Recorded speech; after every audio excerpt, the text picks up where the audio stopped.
अस्सलाम वालेकुम नाजरीन, पुलिस फाइल के एक नए एपिसोड के साथ मैं हूं एसपी मूसा। आइए नजर डालते हैं आज दिखाए जाने वाले एपिसोड पर। आज की पुलिस फाइल में शामिल है जॉन जैकब का जैकबाबाद, पुलिस गर्दी और फरियाद, कुरतुल ऐन के साथ क्या बनी। अच्छा, क्या बात है? एक दुखों के मारे की आप बीती, देखिए मेरी कहानी में। कौन है वो? एक नौजवान बेवा फैजान, एक कातिल बाप और मकतूल बेटे अबरार केस का फॉलो अप, फूलनगर जिला कसूर से।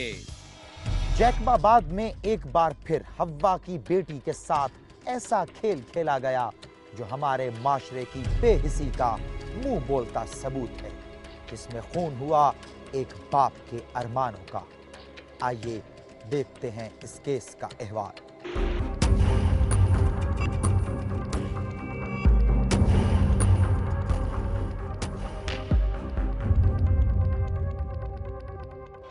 जैकबाबाद को बसाने वाला जॉन जैकब, जो 11 जनवरी 1812 में एक पादरी के घर इंग्लिस्तान में पैदा हुआ, 16 बरस की उम्र में ब्रिटिश ईस्ट इंडिया कंपनी में कमीशन हासिल करने के बाद 1828 में बॉम्बे और 1838 में सिंध आया।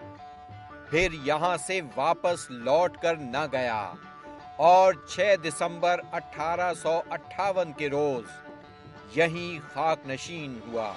जॉन जैकब के बसाए इसी जैकबाबाद में ये शादीशुदा शख्स सिकंदर संजरानी रहता है। जिस दिन उसके घर में एक फूलों जैसी बेटी ने जन्म लिया, वो दिन सिकंदर संजरानी की जिंदगी का खुशियों से भरपूर दिन था। बेटी होने का पता चलते ही वो खुदा के हुजूर सजदे में गिर पड़ा और शुक्राने के नवाफिल अदा किए। उसने अपने घर होने वाली बेटी का नाम कुरतुल ऐन रखा।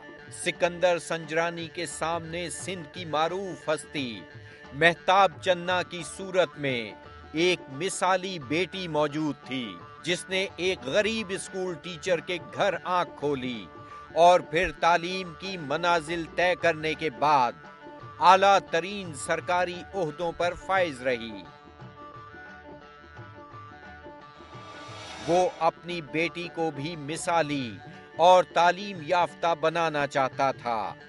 इसीलिए स्कूल जाने की उम्र होने पर उसने कुरतुल ऐन को करीबी स्कूल में दाखिल करा दिया। उसे बेटी के मामले में किसी पर भरोसा नहीं था, इसीलिए वो रोजाना अपनी कुरतुल ऐन को स्कूल छोड़ने और घर वापस लाने खुद जाता। वक्त गुजरता रहा, साल 2010 आ गया। कुरतुल ऐन न सिर्फ 20 साल की हो गई थी, बल्कि वो ग्रेजुएशन भी कर चुकी थी। अपने वालिद का हाथ बटाने के लिए उसने अब इलाके के एक प्राइवेट स्कूल में टीचर की हैसियत से मुलाजमत कर ली थी। सिकंदर अब भी पहले की तरह अपनी बेटी को स्कूल छोड़ने और लेने के लिए जाया करता था। फर्क सिर्फ इतना था कि पहले वो पढ़ रही थी और अब बच्चों को पढ़ाती थी, मगर सिकंदर के लिए तो वो अब भी बच्ची थी। 18/11/2010 शाम के 6 बजे थे। ईद उल अजहा का दूसरा दिन था। 50 साला सिकंदर संजरानी के घर उसकी बीवी और बेटी कुरतुल ऐन मौजूद थी। वो उन्हें बताकर करीबी दुकान से सिगरेट लेने गया। सिकंदर अभी दुकान से सिगरेट का पैकेट लेकर दुकानदार को पैसे दे रहा था। इसी दौरान उसे करीब ही अपने घर में फायर की 4 आवाजें सुनाई दी। वो सिगरेट का पैकेट वहीं छोड़कर अपने घर की तरफ भागा। इसी दौरान उसने 3 लोगों को अपने घर से निकलकर भागते देखा, जिनमें एक बशीर संजरानी था। ये वाकया 18/11/2010 का है, जो ईद के दूसरे दिन का है। शाम के वक्त ये वाकया पेश आया। जो मुलजिम है, जो कातिल है, बशीर संजरानी, उसने घर में घुसकर हमारी बच्ची को कत्ल किया। जब सिकंदर घर में दाखिल हुआ तो उसकी बेटी कुर्रतुल ऐन की गर्दन में 2 गोलियां लगी हुई थीं।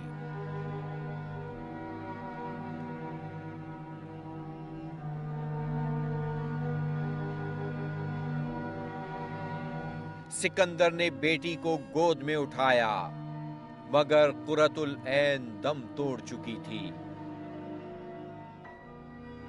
वो धाड़े मारकर रोने लगा। उसकी दुनिया उजड़ गई थी। उसे समझ नहीं आ रही थी वो क्या करे।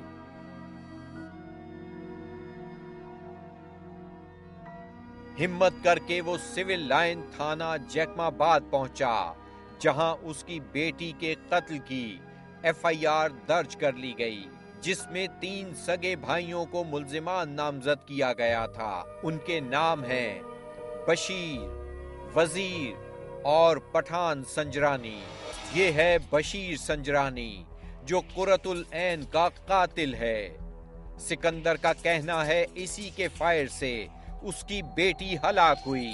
पुलिस ने उसे अगले ही दिन 19 नवंबर 2010 को गिरफ्तार कर लिया। ये 3 जवाबदार हैं। उसमें जो मुख्य जवाबदार था बशीर, वो गिरफ्तार हुआ था। बाकी 2 जो हैं वो अभी तक गिरफ्तार नहीं हुए। इस केस के एक मरकजी मुल्जिम बशीर को सक्खर से सिविल लाइन पुलिस ने गिरफ्तार करने के बाद अगले रोज जुडिशियल मजिस्ट्रेट जैकबाबाद की अदालत में पेश कर दिया।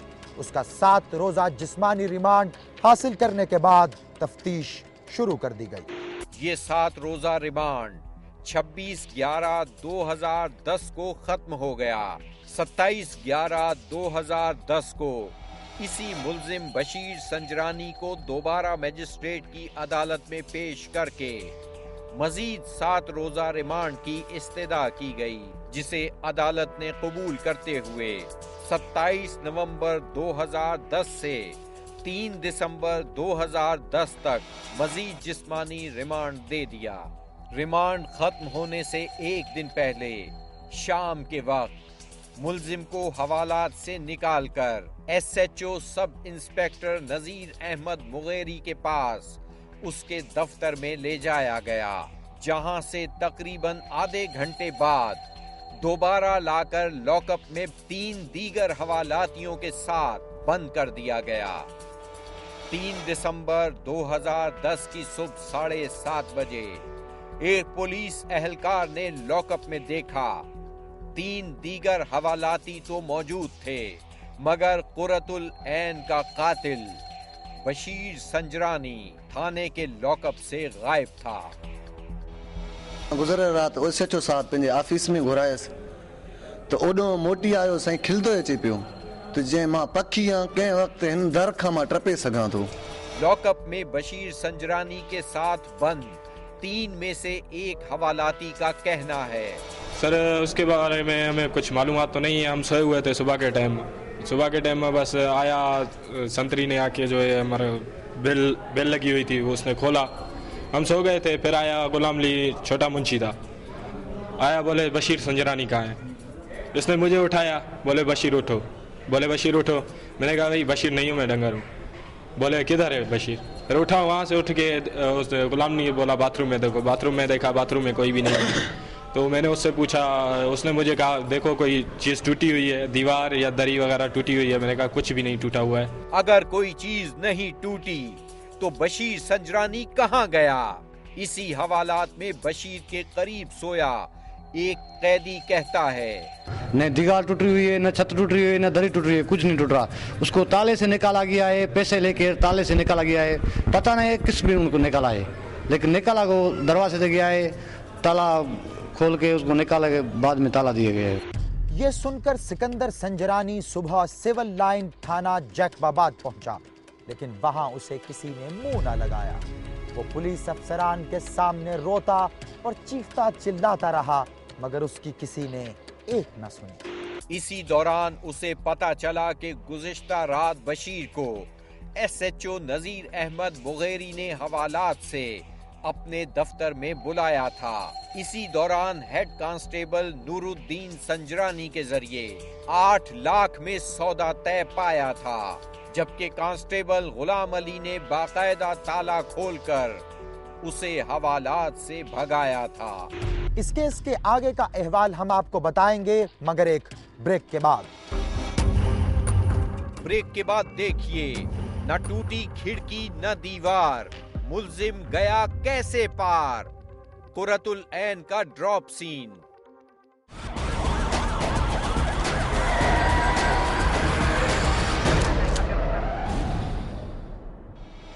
ब्रेक पर जाने से पहले बात कर रहे थे जैकबाबाद की कुरतुल ऐन के केस की। आइए देखते हैं इस केस के आगे का अहवाल। मेरी बेटी का कातिल था।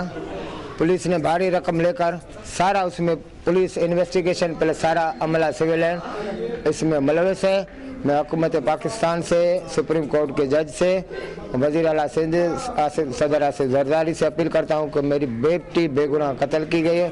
उसका जो मुख्य जवाबदार था, पुलिस ने भारी रकम लेकर थाने के लाकअप से फरार किया। इस फरार होने वाले मुल्जिम ने आखिर किस दुश्मनी के तहत सिकंदर की खूबसूरत और खूबसीरत BSc पास बेटी को कत्ल किया? क्या इनके दरमियान कोई तनाजा था? कत्ल से चंद माह कबल एक रोज कातिल बशीर की मां, बहन और एक भाई सिकंदर संजरानी के घर आए। कुछ देर बैठकर इधर उधर की बातें करते रहे। फिर बशीर की मां ने कुरतुल ऐन की मां से बशीर संजरानी के लिए उसका रिश्ता मांगा। बाप ने अपनी बेटी की तरफ देखा, जो उस वक्त चाय बनाने में मसरूफ थी, मगर उसने ना में सर हिलाया। बाप तो पहले ही तैयार नहीं था, सो उसने इनकार कर दिया। इस बारे में सिकंदर का कहना है, मेरे से संग मांग रहे थे, मैंने इनकार किया। मैंने लोफर आदमी को मैं संग नहीं दूंगा, मेरी लड़की पढ़ी लिखी हुई है, मैं नहीं दूंगा। इसी इनकार की वजह से बशीर ने कुरतुल ऐन को हमेशा की नींद सुलाने का फैसला करते हुए उस पर अमल कर डाला।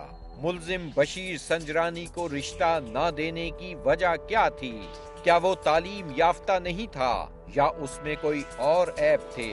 ये बताते हुए कुरतुल ऐन का चचा कहता है, इसके खिलाफ शिकारपुर में, अपने कंदकोट में और मुख्तलिफ थानों पर इसके ऊपर डिकेतियाँ और मुख्तलिफ कत्ल का भी है। इसका शिकारपुर में भी इसने अपनी कज़न को उस पर फायर किया था, उसको कत्ल करने की कोशिश की थी, लेकिन वो बच गई। दर की ठोकरें खाने और सुनवाई ना होने के बाद सिकंदर संजरानी इंसाफ की तलाश में IG सिंध के दफ्तर पहुंचा। उसकी IG सिंध के साथ मुलाकात के बाद क्या हुआ, इस मुलाकात का क्या नतीजा निकला? मैं IG साहब से रिक्वेस्ट की कि मेरे साथ इंसाफ किया जाए और इंक्वायरी कराई जाए। तो IG सिंध कराची ने मुझे आर्डर लिख के दिया कि जाओ, अनवर गोपांग तुम्हारी इंक्वायरी करेगा। अनवर गोपांग साहब ने इंक्वायरी करके DIG लाड़काना को भेजी। DIG लाड़काने ने फिर कराची भेजी। कराची में वो इंक्वायरी गुम हो गई। ये है अनवर गोपांग की 4 सफ़हात पर मुश्तमिल बशीर संजरानी के हवालात से फरार होने की इंक्वायरी रिपोर्ट, जबकि ये है SP इन्वेस्टिगेशन लाड़काना की जानिब से DIG शिकारपुर को भेजी गई तफ्तीशी रिपोर्ट, जिसमें मुल्जिमान का तयन किया गया है। मगर पुलिस के नामजद होने वाले अहलकारों के खिलाफ अभी तक न कोई कार्रवाई की गई है, न उन पर केस दर्ज हो सका है।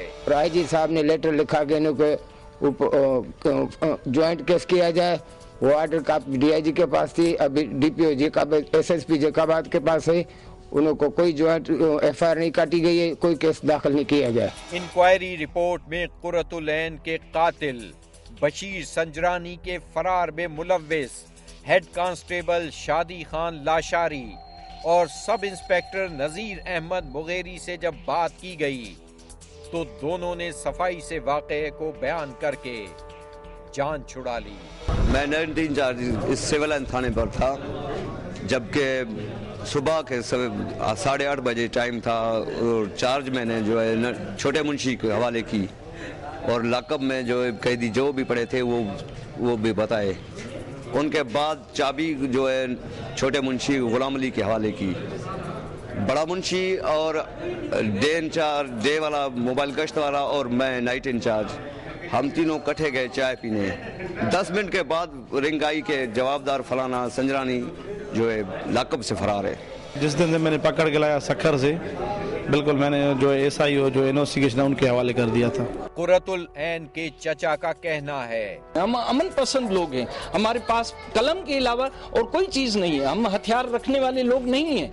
हमें इंसाफ दिया जाए और हम कहते हैं कि IG सिंध साहब आप फिल 4 इसी इनकी बुनियाद पर इनको सस्पेंड करते हुए एक्शन लें। अब कुर्रतुल ऐन का वालिद सिकंदर संजरानी 1 साल से रिपोर्टें संभालता पुलिस एहलकारों को अंजाम तक पहुंचाने के लिए कोशिशें कर रहा है, तो दूसरी तरफ अपनी बेटी के कातिल बशीर की गिरफ्तारी के लिए कोशां है, जबकि बशीर को फरार कराने वाले पुलिस एहलकारों की जानिब से उसे मारे जाने की धमकियां मिल रही हैं। अगर दूसरा कोई जानी माली नुकसान हुआ तो वो जो इंक्वायरी में मुलविस हैं 5 आदमी, उसमें नज़ीर SHO, शादी लाशारी और मुंशी और दो और सिपाही नूरदीन संजरानी मुलविस हैं। अगर मेरे को कोई भी जानी माली नुकसान हुआ उसके जिम्मेवार ये हैं। सखर में एक प्रेस कॉन्फ्रेंस से खिताब में IG पुलिस सिंध ने इन पुलिस एहलकारों के खिलाफ एक्शन लेने और फरार होने वाले कातिल की जल्द गिरफ्तारी का वादा किया, मगर दोनों ऑर्डर्स पर मातहत अमले ने कोई अमल न किया।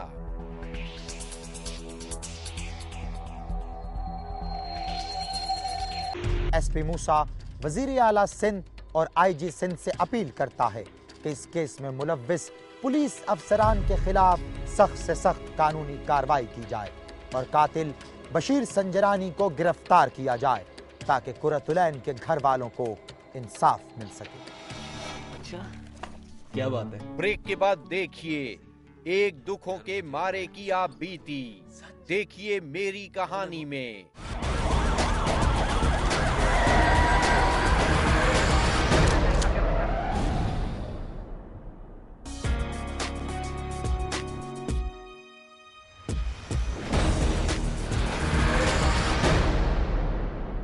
आज की कहानी है 2 दोस्तों की जिनके दरमियान लकीर खींच दी एक लड़की ने। एक को मिला पछतावा और एक को मिली जेल। आइए सुनते हैं रकाबत और हसद की आग में जलते हुए मंसूर की कहानी। शफीक से मेरी स्कूल के ज़माने की दोस्ती थी। वो हमारे कम्मी का बेटा था, लेकिन मैंने कभी उसे कम्मी नहीं समझा, बल्कि दोस्त ही समझा था। इसकी कॉलेज की फीस और ख़र्च सब मैं ही उठाता था।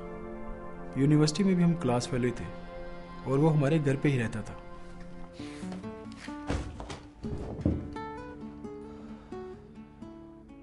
क्या बात है यार, आजकल किन सोचों में गुम रहते हो? यार बात ही कुछ ऐसी है।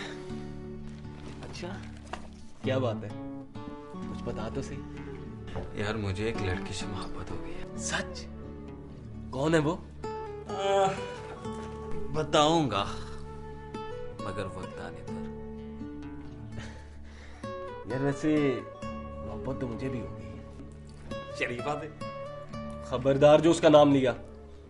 वैसे भी बचपन के रिश्ते को मैं नहीं मानता। अच्छा चल बता, वो खुशकिस्मत लड़की कौन सी है? मैं भी बता दूंगा मगर वक्त आने पर। अरे वाह जी वाह, मेरी लाइन मुझे वापस लुटा दी। अरे बड़ा मास्टर है तू।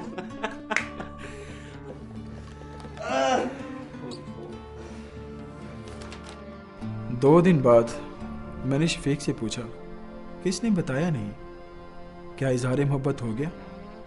तो उसने कहा वो तो हो गया। मैंने कहा मिलवाओ। उसने इस शर्त पर हामी भरी कि मैं भी उसे अपनी मोहब्बत से मिलवाऊंगा। मैं राजी हो गया। उसने अगले दिन मुझे लॉन में बुला लिया। मैंने तो घर बात की है।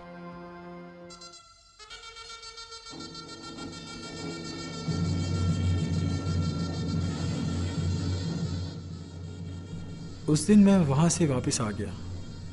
शफीक ने मुझसे पूछा कि मैं आया क्यों नहीं। मैंने इसे बताया कि मैं किसी काम से कहीं चला गया था। उस वाक़े के बाद शफीक मुझसे अक्सर फैसा की बातें करता रहता और पूछता रहता कि उसके सीन का क्या बनेगा। मैं उसे बताता कि पेशरफ्त जारी है और जल्द ही कुछ हो जाएगा। उसके कुछ ही दिन बाद मैं गांव वापस आया।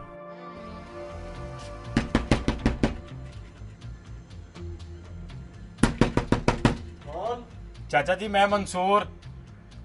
छोटे चौधरी साहब ਤੁਹਾਡਾ ਆਪਣੇ ਘਰ है। गांव से मैं इस्लामाबाद चला गया। 15 दिन बाद हॉस्टल वापस गया तो शफीक का बुरा हाल था। वो काफी परेशान था।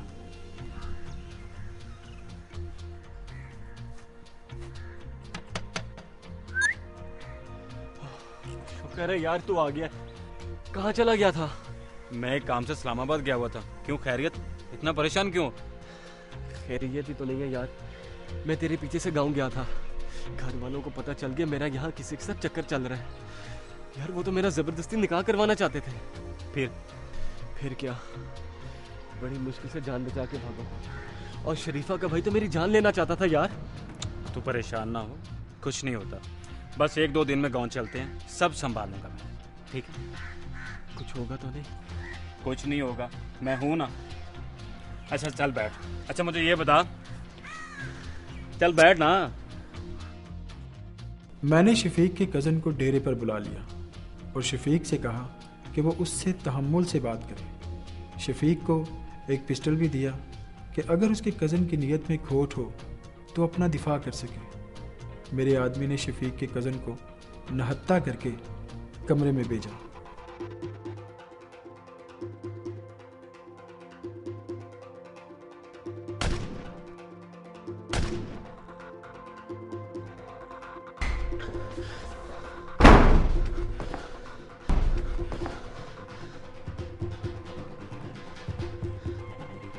ये तुमने क्या किया?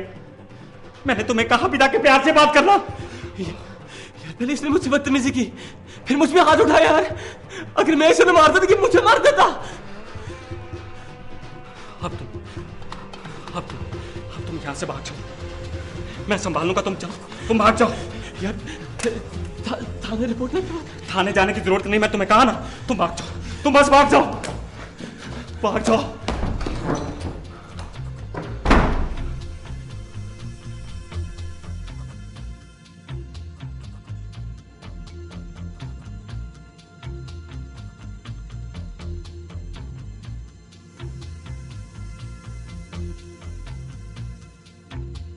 शफीक भाग गया। मुझे मजबूरन उसके खिलाफ मुद्दइयों का साथ देना पड़ा, वरना मैं भी फंसता था। उसे कत्ल के केस में उम्र कैद की सज़ा हो गई। इस वाक़े का फैसा को बहुत गहरा सदमा हुआ और वो टूट सी गई। मैंने फैसा की दिलजोई करने की कोशिश की और रफ्ता रफ्ता उसके करीब हो गया।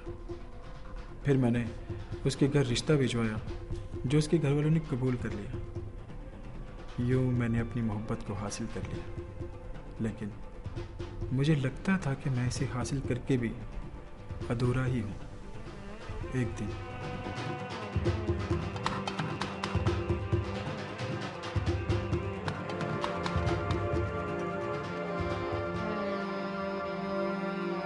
काफ़ी अरसा बाद पुरानी चीज़ों को रखते हुए मुझे फैसा का वो ख़त मिला जो उसने खुदकुशी से पहले लिखा था और जिसमें सिर्फ एक जुमला दर्ज था। औरत एक वक्त में 2 मर्दों के साथ नहीं रह सकती। एक मुद्दत बाद मुझे इस जुमले की समझ लगी कि उसने मोहब्बत शफीक से की और शादी मुझसे हो गई। वो शफीक को भुला ना सकी और मुझे अपना ना सकी। मजबूरन उसने खुदकुशी कर ली। जब पछतावा बढ़ गया तो मैं शफीक से अपने गुनाह की माफ़ी मांगने गया। मैंने ही तुम्हारे कज़न को तुम्हारे खिलाफ भड़काया था और पिस्टल भी मैंने जानबूझकर तुझे दिया था। मुझे पता था कि हालात ऐसे होंगे, अगर वो तुझे मार देता तो भी मेरा रास्ता साफ था, अगर तू उसे मार देता तो भी। ये सब किस लिए? फिजा को पाने के लिए। मैं उससे बहुत प्यार करता था। फर्क सिर्फ इतना हुआ कि तुम उसकी जिंदगी में पहले आके और मुझे आने में देर हो। और इस सब से तुम्हें क्या मिला? पछतावा। और फिजा? फिजा ने खुदकुशी कर ली।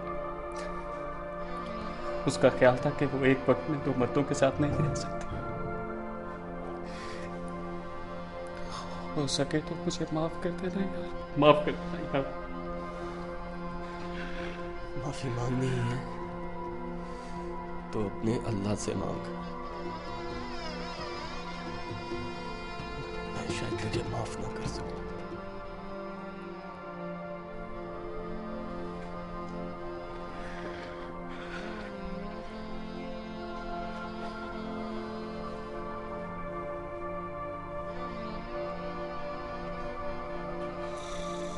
अब मेरे पास पछतावे के अलावा कुछ नहीं। जब इंसान अपनी तकदीर खुद लिखने का फैसला करता है तो कभी कभी बड़े बड़े जुर्म कर बैठता है, जिसका इंसाफ उसे सिर्फ अल्लाह की अदालत से ही मिलता है। गुस्सा, जिद और हसद जुर्म की जड़ भी हैं और इंसान के सबसे बड़े दुश्मन भी। इनसे बचिए। अगर आपके आसपास भी कोई ऐसा ही वाकया हो रहा है या आप खुद किरदार हैं किसी ऐसी कहानी के, तो खामोश मत रहिए, बोलिए, अपनी कहानी सुनाएं, एसपी मूसा को बताएं, हमें एसएमएस करें, PF लिखकर स्पेस दें, अपना पैगाम लिखें और 3031 पर हमें भेजें या हमें ईमेल करें। हमारा एड्रेस है policeFile@dunianews.tv या हमें खत लिखिए। हमारा पता है program police file, PO box number 500 Lahore. Break के बाद देखिए एक नौजवान बेवा फैजान, एक कातिल बाप और मकतूल बेटे अबरार केस का फॉलो अप।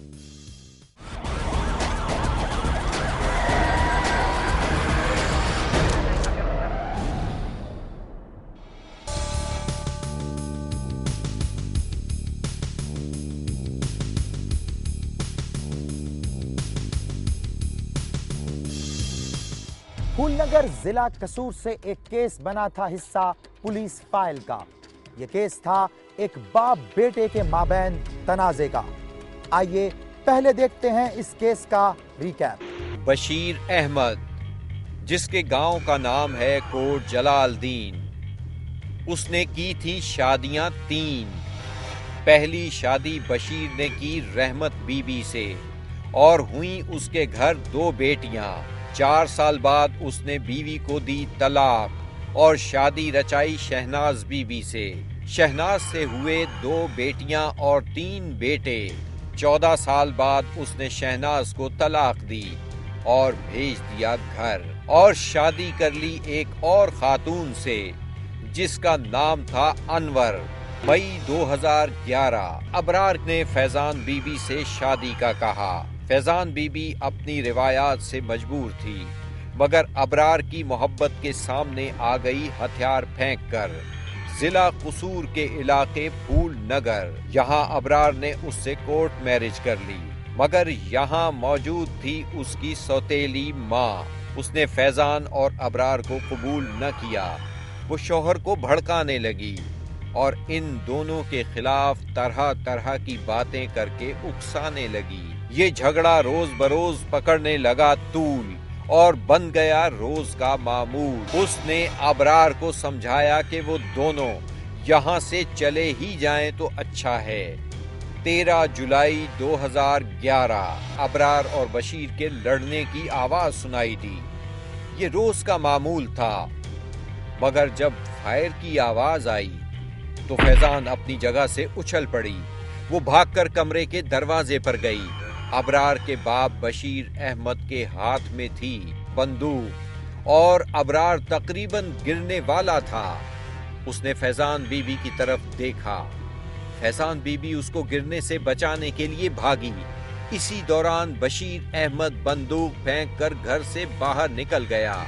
फायर की आवाज़ सुनी है तो फौरन हम उधर पहुंचे हैं। जब उधर पहुंचे हैं तो देखा है कि वो जो लड़का है जिसे फायर लगा है उसे उठाया 2-3 साथियों ने और मोटरसाइकिल पर बैठा लिया। हम छांगा मांगा हॉस्पिटल लेकर पहुंचे। उधर चीमा साहब उन्होंने जो है वो रेफर कर दिया जनाब में।